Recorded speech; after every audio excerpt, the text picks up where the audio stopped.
सभी को मेरा नमस्कार। आज का इस वीडियो में समझेंगे छात्रवृत्ति 2024-25 में क्या कुछ नया परिवर्तन है और क्या पुराना ही चल रहा है। इसमें से बहुत कुछ नया अपडेट हो गया है। तो इस नए अपडेट के साथ फॉर्मेट बी कक्षावार सारांश प्रतिवेदन किस प्रकार से भरेंगे, इस वीडियो में इसको समझते हैं। वीडियो शुरू करने से पहले अगर चैनल को सब्सक्राइब नहीं किए हैं तो ज़रूर सब्सक्राइब कर लीजिएगा और नए नए जानकारी, नए नए नोटिफिकेशन प्राप्त होते रहेंगे। आइए वीडियो स्टार्ट करते हैं। सबसे पहले अपना मोबाइल के क्रोम ब्राउज़र में जाएंगे, ओपन करेंगे गूगल में जाके इस प्रकार से टाइप करेंगे CG स्कॉलरशिप। टाइप करने पर इस प्रकार से होम पेज आएगा। होम पेज में छत्तीसगढ़ छात्रवृत्ति पोर्टल क्लिक कर देंगे। क्लिक करने पर यूजर लॉगिन, स्टूडेंट लॉगिन, यहाँ पर हमें यूजर लॉगिन में क्लिक करना है। यूजर लॉगिन में आईडी पासवर्ड फिल करने के बाद यहाँ पर कैप्चा फिल करने के लिए, भरने के लिए देता है।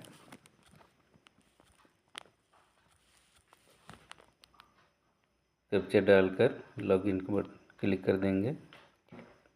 इस प्रकार से लॉगिन हो जाता है।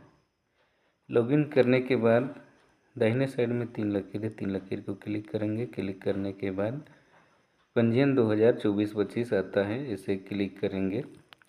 तो साथियों, हम बात कर रहे थे कक्षावार सारांश प्रतिवेदन फॉर्मेट बी प्रविष्टि तथा छात्रवृत्ति प्रभारी की जानकारी अपडेट करें, इसके बारे में। तो हर साल ऐसे ही आता है कक्षावार सारांश प्रतिवेदन ST SC OBC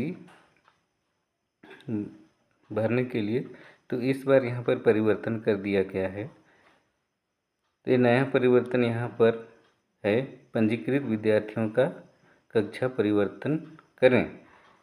यहाँ पर पंजीकृत विद्यार्थियों का कक्षा परिवर्तन करने के बाद ही नवीन कक्षा को तीसरी कक्षा में एंटर कर चुके हैं। क्योंकि मैं प्राइमरी स्कूल से हूँ, इसलिए प्राइमरी का ही बताऊँगा और प्राइमरी स्कूल का ही फॉर्मेट खोल के इस वीडियो बना रहा हूँ और बना के साझा कर रहा हूँ। तो यहाँ पर फॉर्मेट बी भरने से पहले पंजीकृत विद्यार्थियों का कक्षा परिवर्तन करना जरूरी है, कक्षोन्नति देना जरूरी है। तो सबसे पहले पंजीकृत विद्यार्थियों का कक्षा परिवर्तन करेंगे, कक्षोन्नति देंगे। इसके बाद में कक्षा वार सारांश प्रतिवेदन फॉर्मेट बी की प्रविष्टि और छात्रवृत्ति प्रभारी की जानकारी अपडेट कर पाएंगे। तो सबसे पहले पंजीकृत विद्यार्थियों का कक्षा परिवर्तन कर लेंगे। यहाँ पर जो बच्चे पूर्व में तीसरी क्लास में थे उसको चौथी में ले जाना है, जो चौथी में थे उनको पाँचवीं में ले जाना है और जो पाँचवीं में थे उनको छठवीं में ले जाना है। तो इस प्रकार से हमारे एक बच्ची यहाँ पर पाँचवीं में थी, वो छठवीं में चली गई, और एक बच्ची यहाँ पर है वो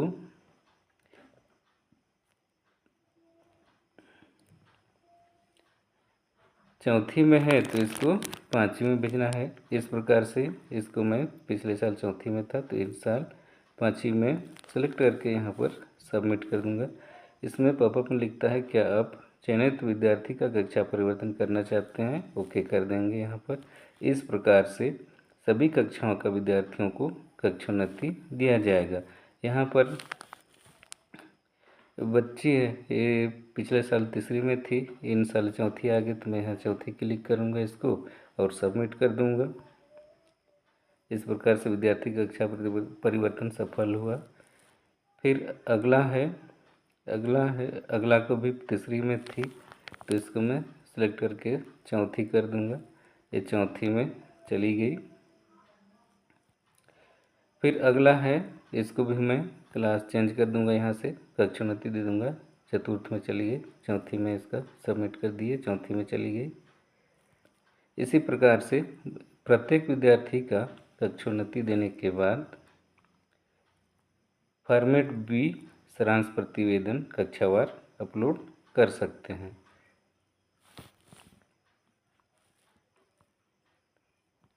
इस प्रकार से जो तीसरी क्लास में सभी बच्चे थे, मैंने उसको चौथी क्लास में कक्षोन्नति दे दिया। इसके बाद नए प्रविष्टि के लिए मैं फॉर्मेट बी, यहाँ पर है फॉर्मेट बी,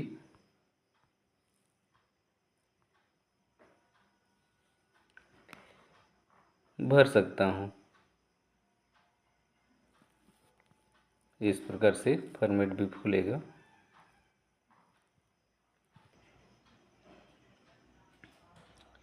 कक्षोन्नति के बाद फॉर्मेट भी प्रविष्टि के लिए यहाँ पर शाला का पता लिखना है, पिन कोड नंबर, छात्रवृत्ति प्रभारी का नाम, मोबाइल नंबर 10 अंकों में, ईमेल आईडी।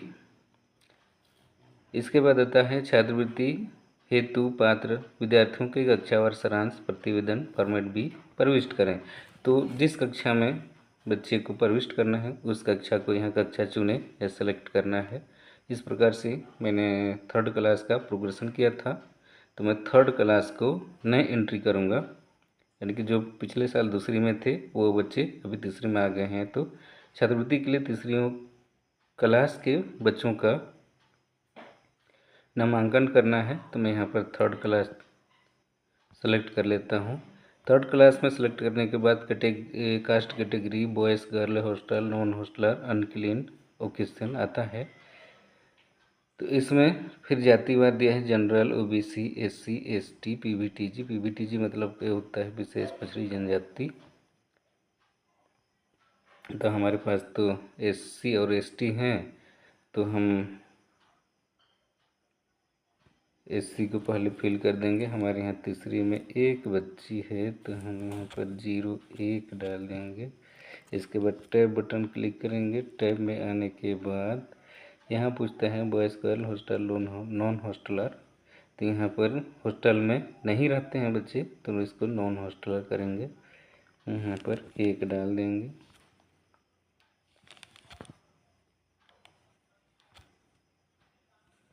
ये हो गया नॉन हॉस्टलर। और एसटी बच्चे हैं, एसटी बच्चे भी नॉन हॉस्टलर ही हैं। यहाँ पर अगर हॉस्टल में रहते तो हॉस्टलर में एंट्री करना रहता। इस प्रकार से 7 बच्चे दिख रहे हैं, गर्ल्स 7, नॉन हॉस्टल गर्ल्स 7 दिख रहे हैं। तो यहाँ पर हमें क्लिक सेव बटन में क्लिक करेंगे तो सेव हो जाएगा। इस प्रकार से शाला के 3 क्लास का सारांश प्रतिवेदन सफलतापूर्वक सुरक्षित कर दिया गया है। तो साथियों यहाँ पर इसको ओके करेंगे। इसके बाद ही कक्षा तीसरी के लिए नए बच्चों का पंजीयन कर पाएंगे।